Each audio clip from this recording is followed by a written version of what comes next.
ایک نوجوان میرے پاس آیا، کہا جی میرا بیوی سے جھگڑا رہتا ہے، بہت سخت ہو جاتا ہے، مجھے کوئی تعویذ دے۔ میں کہا یار میں تعویذ والا پیر کوئی نہیں ہاں، لیکن ایک بات سن لو، بیوی پہ تعویذ اثر نہیں کرتا، جو مرضی تو لکھو۔ ہمیں اللہ کے نبی نے کہا ہے کہ آخری 2 صورتیں ہر جادو کا توڑ ہیں، قل اعوذ برب الفلق، قل اعوذ برب الناس، یہ پڑھو کوئی جادو نہیں رہے گا۔ جس کو رب نے قل اعوذ برب الفلق قل اعوذ برب الناس کی صورت دی ہو، وہ اس کو پڑھے اور آیت الکرسی پڑھے، اس پہ جادو ہو ہی نہیں سکتا۔ دیکھو میرا نبی کا وظیفہ سنو۔ ایک شخص آیا، یا رسول اللہ میں چاہتا ہوں میرا رزق بڑھ جائے۔ اب سب چاہتے ہیں، میں بھی چاہتا ہوں کہ رزق حلال اللہ دے، کھلا دے، اور میں نبی کا وظیفہ بتاتا ہوں، سب کر سکتے ہو۔ آپ نے فرمایا ادم علی الطہارہ یوسع علیک رزقک، با وضو رہا کر تیرا رزق بڑھ جائے گا۔ بتاؤ کوئی زور لگتا ہے؟ میں پچھلے 30 سال سے باوضو رہتا ہوں، جب سے میں نے یہ حدیث پڑھی، سوتا بھی وضو کے ساتھ، اور جب وضو میرا نہ ہو تو مجھے لگتا ہے کوئی چیز میرے اندر سے نکل گئی ہے، خالی خالی پن محسوس ہوتا ہے۔ وضو والے سے شیطان ڈرتا ہے۔ ایک دفعہ شیطان ہمارے نبی کے پاس آیا، آپ نے فرمایا یار یہ تو بتا تیرے دشمن کتنے ہیں؟ کہنے لگا جی 15 ہیں 15۔ تو آپ نے فرمایا کون کون؟ کا پہلا نمبر تھا تو ہی ہے، پہلے دشمن تو میرے آپ ہیں۔ پھر اس نے کہا وہ مومن اور مومنہ جو باوضو رہتے ہیں وہ میرے بڑے دشمن ہیں، ان سے مجھے بڑا ڈر لگتا ہے۔ وضو کر کے سو، موت آئی شہید مرو گے۔ وضو کر کے سو، وہ ایک فرشتہ ساری رات آپ کے لیے تسبیح پڑھتا رہے گا۔ وضو کی عادت ڈالو، شیطان آپ سے ڈرے گا۔ کتنا آسان وظیفہ میرے نبی نے بتایا۔ تو آپ نے گھروں کی زندگی سمجھائی، تو میں نے اس سے کہا بیویوں پہ تعویذ اثر نہیں کرتے۔ انہوں نے کہا پھر کیا کروں؟ میں کہا جب بھی کھانے پر بیٹھو 2-3 لقمے کھلا دیا کرو اپنے ہاتھ سے۔ کہا اس سے کیا ہوگا؟ میں کہا تو ایک لمحی کیا ہوگا؟ تو کچھ دنوں کے بعد اس کا فون آیا حال چال پوچھنے۔ میں نے کہا وہ میری بات پہ عمل کیا تھا؟ کہنے لگا نہیں۔ میں نے کہا کیوں؟ کہنے لگا شرم آتی۔ میں کہا الو دے پٹھے، کمزور نہ لڑ دیں تینوں شرم نہیں آتی؟ اللہ نے عورت کو کمزور پیدا کیا ہے۔ ایک شخص آیا حضرت عمر سے ملنے، تو لے کر آیا بیوی کی شکایت کہ وہ مجھ سے بہت لڑتی ہے۔ آگے دیکھا تو ادھر بھی بیگم نے چڑھائی کی ہوئی تھی، عمر جیسی شخصیت، وہ چھوٹے چھوٹے گھر، آواز باہر جا رہی۔ وہ تھوڑی دیر سنتا رہا، کہنے لگا تھے تو میرے کو بھی چوکھا کام میں۔ وہ پیچھے مڑنے لگا، حضرت عمر کی نظر پڑ گئی۔ وہ بھائی خیریت کیسے آئے تھے؟ کہا جی جس کام واسطے آیا سی اتنے بھی ڈھیر سارا ہو رہا ہے، میں تانوں کی دساں۔ کہنی کیا ہے؟ کہا میری بیوی میں اس سے بہت لڑتی ہے۔ تو میں نے دیکھا آپ تو امیر المومنین، اتنی ہیبت تھی، نائی ان کی داڑھی کا خط بنا رہا تھا، ان کو چھینک آئی حضرت عمر کو، تو نائی کا پیشاب نکل گیا روب سے۔ تو وہ کہنے لگے آپ تو اتنے روب والے آدمی ہیں، وہ بیوی آپ کو کیا سنا رہی تھی؟ کہ دیکھو میرے پیارے، اس نے میرے بچوں کو پیٹ میں پالا، 9 مہینے اس کی تکلیف اٹھائی، اور ایک نہیں جتنے بچے پیدا ہوئے، یہ تکلیف جو عورت پہ گزرتی ہے وہ ہم تو نہیں جان سکتے۔ پھر اس نے ان کو دودھ پلایا، پھر وہ میرے کپڑے دھوتی ہے، پھر وہ میرے لیے کھانا بناتی ہے، پھر وہ میرے گھر کو صاف ستھرا رکھتی ہے۔ تو اگر تھوڑا بہت وہ بول پڑے تو یہ تو بہت چھوٹی چیز ہے جو اس کا میرے اوپر احسان ہے۔ میں نے کہا جا، کھانے کا وقت تھا دوپہر کا، اس کو لقمہ کھلا پھر مجھے بتا۔ تھوڑی دیر کے بعد اس کا فون آیا، کہا مولانا صاحب وہ تو عجب ہی ہو گیا۔ میں نے کہا کیا ہوا؟ کہا میں نے اس کے منہ میں لقمہ ڈالا تو اس کا منہ ایسے کھلا رہے گا اور کہنے لگی کس نے پٹی پڑھائی ہے تمہیں؟ تو خود تو نہیں کر سکتا۔ کہنے لگا مجھے مولوی طارق جمیل نے یہ پٹی پڑھائی۔ تو اس نے ایسے جھولی اٹھائی اور انہوں نے کہا اللہ مولوی طارق جمیل کو اور اس کے بچوں کو زندگی دے، جس نے تمہیں انسان بنا دیا۔ اچھا، ہمارے راجپوتوں کی ایک شاخ ہے رنگڑ، یہ بہت ہی کڑوے ہوتے ہیں، جیسے کریلا نہیں کڑوا ہوتا، ایسے وہ بائی نیچر کڑوے ہوتے ہیں۔ تو ایک ہمارے دو جماعت میں میرے ساتھ وقت لگاتے رہے مسلسل۔ اچھا، میں یہ گھر کی زندگی بتاتا ہوں، عام طور پر علماء نہیں بتاتے، صرف عبادت پہ اٹک جاتے ہیں۔ تو میں نے ایک دن ان کو فون کیا، آگے ان کی بیگم نے اٹھایا، کون بول رہا ہے رنگڑی میں؟ میں نے کہا طارق جمیل بول رہا ہوں۔ اچھا، میں نے کہا صدیق بھائی کدھر ہیں؟ باہر گیا ہے۔ میں نے کہا بتا دینا اس کو میں نے فون کیا تھا۔ کچھ عرصے بعد اس کا فون آ گیا صدیق بھائی کا، اور ہنستا جا رہا۔ میں نے کہا کیا ہوا بھائی صدیق؟ کب میں گھر آیا تو میری بیگم نے کہا کہ وہ تھارے مولوی کا فون آیا تھا۔ میں نے کہا کون سا؟ کب ہوئی جس نے تمہیں رنگڑ سے انسان بنا دیا۔ کہنے لگے، میں نے کہا اللہ کی بندی میں پہلے انسان نہیں تھا؟ کہا نہیں۔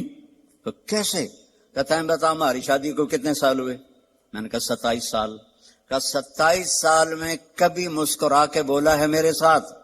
تو کہنے لگا میں سر کھجانے لگا کہ واقعی میں تو کبھی بھی اس کے ساتھ ہنس کے نہیں بولا تھا۔ ہدایت کا ماخذ قرآن ہے اور اللہ کے نبی کا فرمان ہے، باقی سب اس کی ضروریات اور متعلقات ہیں۔ اور قرآن ایک حسین کلام ہے۔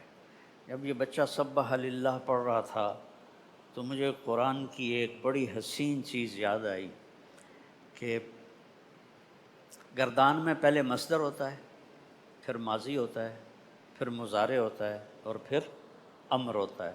ٹھیک ہے؟ ٹھیک ہے نا؟ اللہ نے پہلی سورت شروع کی سبحان الذی اسری مصدر سے، بعبدہ لیلا من المسجد الحرام الی المسجد الاقصی۔ آگے ماضی سے شروع کی سبح للہ ما فی السماوات والارض وہو العزیز، کیا کہا گیا؟ عزیز الحکیم ہے، یہ کیا ہے؟ پھر مضارع کی طرف بڑھے، یسبح للہ ما فی السماوات وما فی الارض۔ اس کے بعد امر کی طرف بڑھے، سبح اسم ربک الاعلی۔ سبحان، سبح، یسبح، سبح، یہ وہ حسن قرآن ہے جو ہمارے طلبہ نہیں جانتے، اس لیے قرآن پڑھ کے ان کے دلوں میں کوئی حرکت نہیں ہوتی، وہ اوپر سے گزر جاتا ہے۔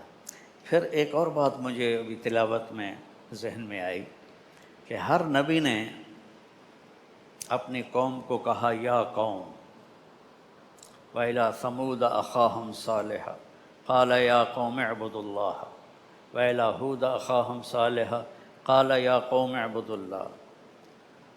موسیٰ علیہ السلام یا قوم لم تؤذوننی، ٹھیک ہے؟ لیکن عیسیٰ علیہ السلام نے کہیں بھی یا قوم نہیں فرمایا، ہمیشہ یا بنی اسرائیل فرمایا۔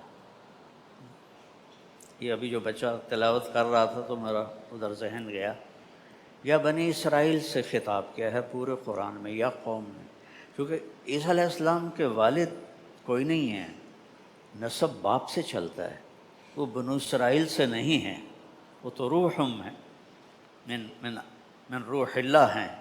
تو یہ دیکھو قرآن کی کتنی خوبصورتی ہے کہ عیسیٰ علیہ السلام نے ایک دفعہ بھی یا قوم نہیں فرمایا، بلکہ یا بنی اسرائیل، یا بنی اسرائیل۔ تو بیٹو اللہ نے پہلا لفظ فرمایا ہے ہدن، ذالک الکتاب لا ریب فیہ ہدن للمتقین۔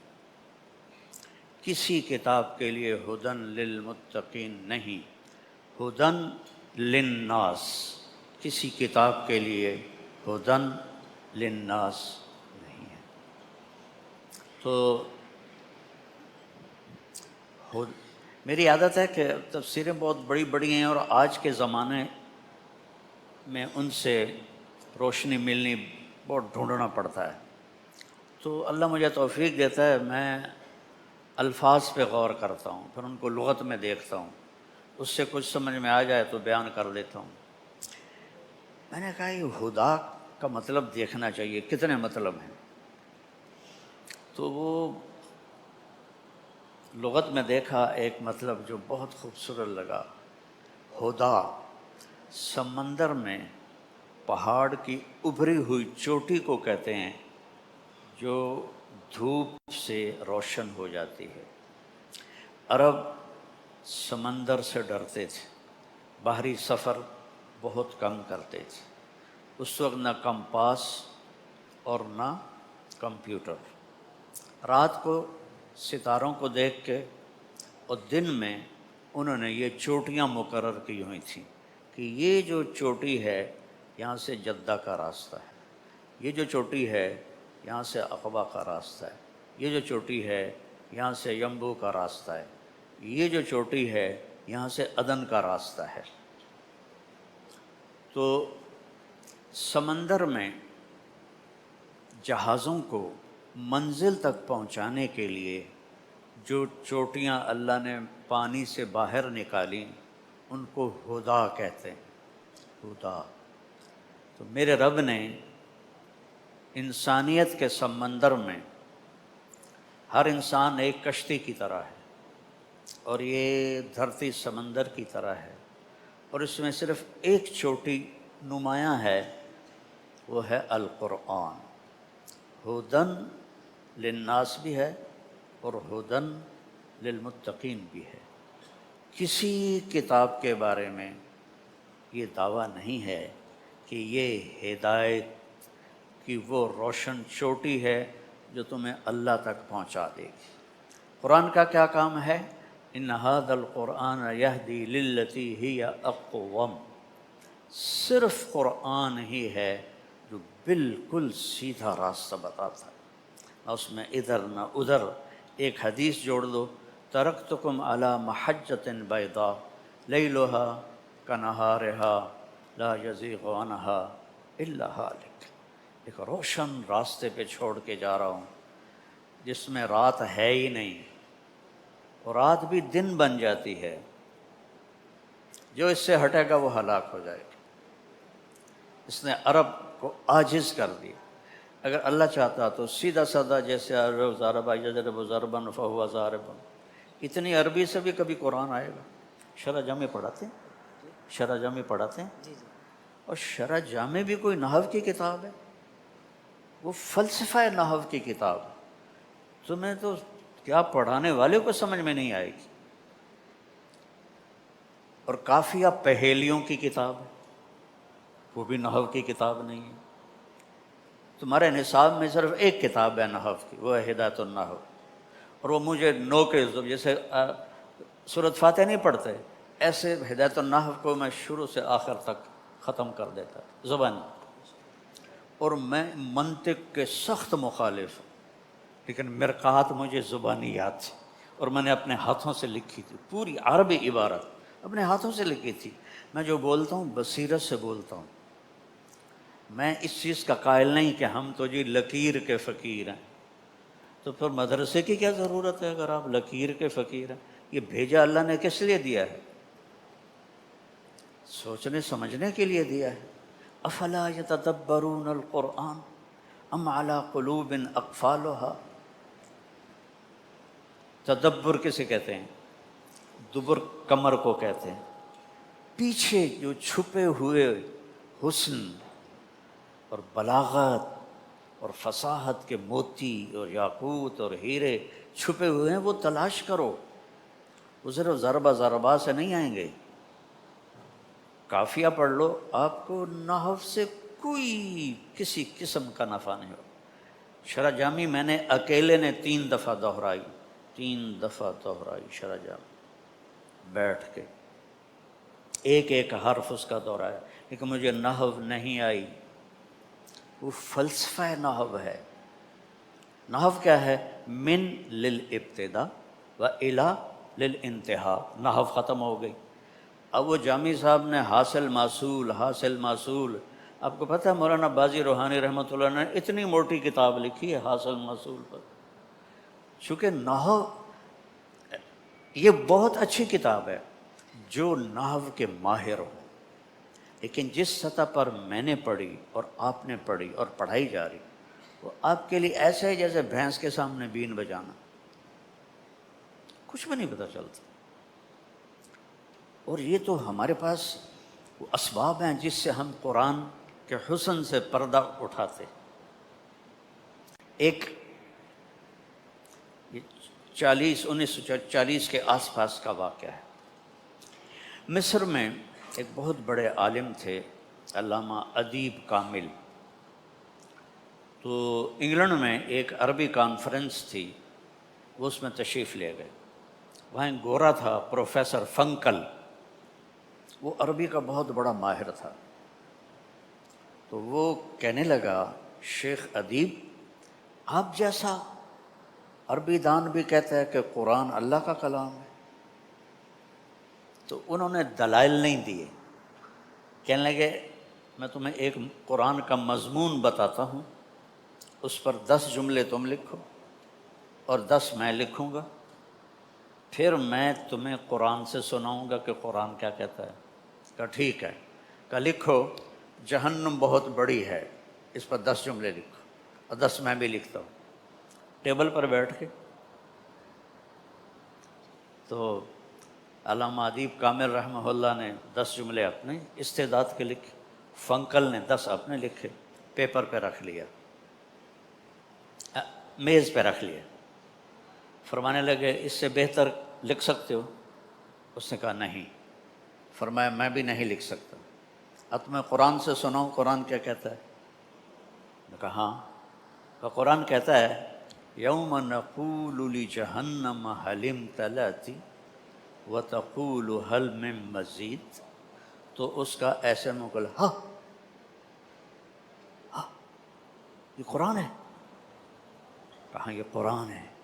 کہ نہیں، پھر یہ اللہ ہی کا کلام ہے، انسان نہیں کہہ سکتا۔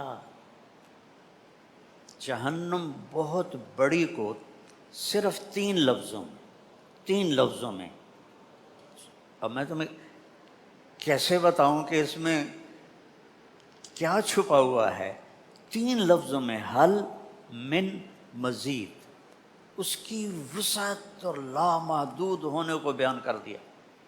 انہوں نے 10 جملے لکھے، میرے اللہ نے 3 لفظوں میں حل من مزید، اور اس کو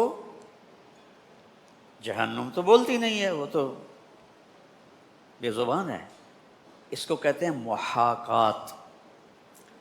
بلاغت کا یہ قاعدہ ہے محاکات، حکایت سے ہے، کسی بات کو اس طرح پیش کرنا کہ وہ تصویر بن کے سامنے آ جائے، اس کو محاکات کہتے ہیں۔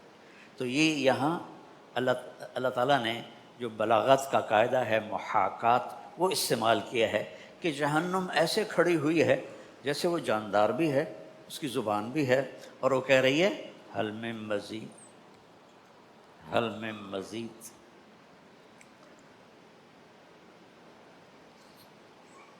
میں اب کیسے اپنا دکھ بیان کروں کہ میرے رب نے کیا خوبصورت قرآن ہمیں دیا، اور ہم فقہ فقہ فقہ فقہ فقہ۔ پرائیویٹ میں داخل ہوئے، پہلے بہشتی زیور، اس کے بعد جناب منیت المصلی، پھر نور الایضاح، پھر قدوری، پھر کنز، پھر ہدایہ، پھر شرح وقایہ، پھر حسامی، نور الانوار، اتنی کتابیں فقہ کی۔ فقہ تو ایک قانون ہے، وضو کے 4 فرض ہیں، کوئی یہاں حرکت ہوئی ہیں؟ ان فی الجنت حورا، جنت میں ایک حور ہے، اذا ضحکت سطع نور من صغرہا، وہ مسکرائی اور اس کے ہونٹوں سے نور نکلا، پوری جنت پہ چھا گیا۔ تو جنتیوں نے کہا واہن لہذا النور، ارے بھائی یہ نور کیسا ہے؟ تو فرشتوں نے کہا ایک حور ہے جو خامند کے سامنے مسکرائی ہے، اس کے دانتوں کا نور ہے جس نے جنت کو روشن کر دیا۔ اب مزہ آیا؟ تو قانون تو ضرورت کے لیے پڑھا جاتا ہے، تو قانون کی ضرورت ہے کہ ہمیں پتہ ہو ہماری حدود کیا ہیں، ہماری باؤنڈریز کیا ہیں. لیکن میرے بچوں، علم تو صرف قرآن ہے.